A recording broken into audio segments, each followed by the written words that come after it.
Hello examiner family. അപ്പോൾ SSLC result wait ചെയ്യുന്ന മക്കൾക്ക് ഒരു ഹാപ്പി ന്യൂസ് പറഞ്ഞുതരാൻ വേണ്ടിയിട്ടാണ് ഷമീം സാർ വന്നിട്ടുള്ളത്.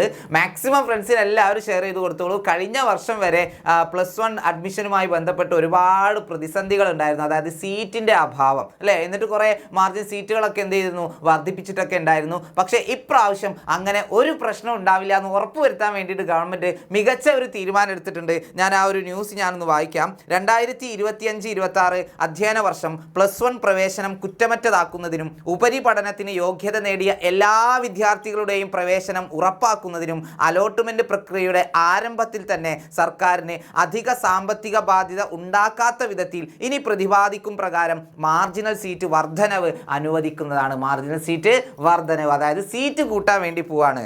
തിരുവനന്തപുരം, പാലക്കാട്, കോഴിക്കോട്, മലപ്പുറം, വയനാട്, കണ്ണൂർ, കാസർഗോഡ് എന്നീ 7 ജില്ലകളിൽ എല്ലാ സർക്കാർ സ്കൂളുകളിലും 30% മാർജിനൽ സീറ്റ് വർധനവ്. അതുപോലെ തിരുവനന്തപുരം, പാലക്കാട്, കോഴിക്കോട്, മലപ്പുറം, വയനാട്, കണ്ണൂർ, കാസർഗോഡ് എന്നീ 7 ജില്ലകളിൽ എല്ലാ എയ്ഡഡ് സ്കൂളുകളിലും 20% മാർജിനൽ സീറ്റ് വർധനവ്. ഇത് ചെറിയ ഒരളവല്ല. 30%, 20% എന്ന് പറയുമ്പോൾ ഒരുപാട് സീറ്റുകൾ +1ലേക്ക് അധികമായിട്ട് അനുവദിച്ചിരിക്കുകയാണ്. പിന്നെ ഇതിനുപരിയായി ആവശ്യപ്പെടുന്ന എയ്ഡഡ് സ്കൂളുകൾക്ക് 10% കൂടി മാർജിനൽ സീറ്റ് വർധനവ്. ആവശ്യപ്പെടുന്ന സ്കൂളുകളിലൊക്കെ ഇവിടെ സീറ്റ് വേണം, ഇവിടെ ഒരുപാട് അഡ്മിഷൻസ് വരുന്നുണ്ട്, അപ്പോൾ തീർച്ചയായിട്ടും ഞങ്ങൾക്ക് സീറ്റുകൾ അനുവദിച്ച് തരണം എന്ന് മാനേജ്മെൻറ്റ് ഗവൺമെൻറ്റിനോട് ആവശ്യപ്പെട്ട് കഴിഞ്ഞാൽ 10% കൂടി മാർജിനൽ സീറ്റ് വർധനവ് ഉണ്ടാകും. പിന്നെ കൊല്ലം, എറണാകുളം, തൃശ്ശൂർ എന്നീ 3 ജില്ലകളിൽ എല്ലാ സർക്കാർ എയ്ഡഡ് ഹയർ സെക്കൻഡറി സ്കൂളുകളിലും 20% മാർജിനൽ സീറ്റ് വർധനവ് ഉണ്ടാകുന്നതാണ് പിന്നീട് വരുന്നത് അല്ലേ. പിന്നെ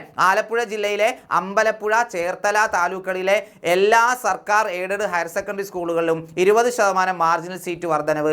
മറ്റു 3 ജില്ലകളായ പത്തനംതിട്ട, കോട്ടയം, ഇടുക്കി എന്നീ ജില്ലകളിൽ മാർജിനൽ സീറ്റ് വർധനവൊന്നും ഇല്ല എന്നാണ് പറയുന്നത്. പിന്നെ 2022-23 അധ്യയന വർഷം താൽക്കാലികമായി അനുവദിച്ച 77 ബാച്ചുകളും ഷിഫ്റ്റ് ചെയ്ത 4 ബാച്ചുകളും കൂടി ചേർന്ന 81 ബാച്ചുകളും 2023-24 അധ്യയന വർഷം താൽക്കാലികമായി അനുവദിച്ച 97 ബാച്ചുകളും ഷിഫ്റ്റ് ചെയ്ത 14 ബാച്ചുകളും കൂടി ചേർന്ന് 111 ബാച്ചുകളും 2024-25 അധ്യയന വർഷം താൽക്കാലികമായി അനുവദിച്ച 138 ബാച്ചുകളും ഈ വർഷം കൂടി തുടരുന്നതാണ്. അപ്പോൾ സീറ്റുകൾ ഇല്ല, അല്ലെങ്കിൽ സീറ്റ് കിട്ടിയില്ല എന്നുള്ളൊരു പരാതി ഇപ്രാവശ്യം ഉണ്ടാവില്ല എന്നുള്ളത് ഉറപ്പുവരുത്താൻ വേണ്ടിയിട്ട് ഗവൺമെൻറ് മികച്ച ഒരു തീരുമാനം തന്നെ എടുത്തിട്ടുണ്ട്. അപ്പോൾ മക്കളെ എല്ലാവരും ഹാപ്പി ആയിക്കോളൂ. ഇനി നിങ്ങൾക്ക് സീറ്റ് കിട്ടുന്നില്ല, +1 അലോട്ട്മെന്റ് വരുന്നിട്ട് സീറ്റ് കിട്ടുന്നില്ല എന്നൊരു പ്രശ്നം ഇപ്രാവശ്യം ഉണ്ടാവില്ല. അതുകൊണ്ട് എല്ലാവരും ഹാപ്പി ആയിട്ടിരിക്കുക. റിസൾട്ട് എന്ത് തന്നെ ആയാലും നമ്മൾ +1 ഇഷ്ടപ്പെട്ട കോഴ്സ് പഠിക്കുക തന്നെ ചെയ്യും. അപ്പോൾ എല്ലാവർക്കും ഓൾ ദി ബെസ്റ്റ്.